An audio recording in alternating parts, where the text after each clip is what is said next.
Before he left, senior leaders in Iran were on the fence about whether their president, Hassan Rouhani, should even attend this year's United Nations General Assembly.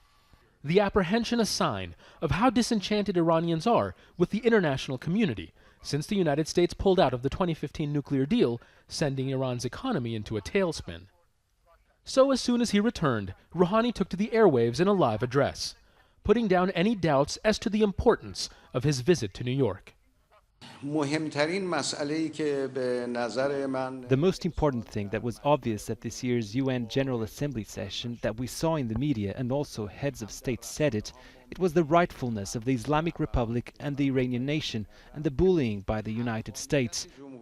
Rouhani said he was able to use the visit to openly explain Iran's policy positions within the legal framework of the UN, the biggest international stage there is. And despite President Donald Trump's efforts to hurt Iran's public relations blitz to maintain the integrity of the 2015 nuclear deal, Rouhani said his American counterpart accomplished nothing. America has adopted an approach of unilateralism. It is indifferent to international organizations and laws. It wasn't just our opinion. Others also mentioned it in different ways. They accomplished nothing. Even during Trump's speech, when he praised his own administration, they laughed at him, and the American media considered this a humiliation for the US government and their country.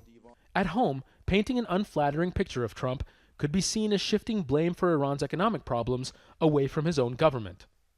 The falling value of the rial, a barometer Iranians use to check their country's financial health, has made the Rouhani administration unpopular. At the UN, the Iranian president needed a win.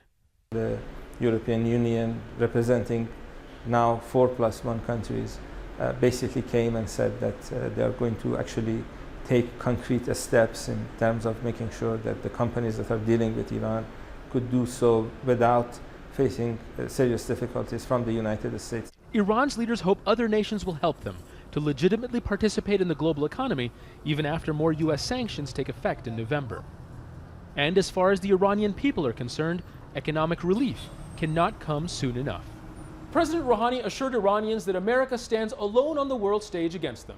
His speech seemed to signal to his people that if they stick with him and the nuclear deal, just like the majority of world leaders he just met, that in the end, Iran will come out on the right side of history. Zein, Basravi, Al Jazeera, Tehran.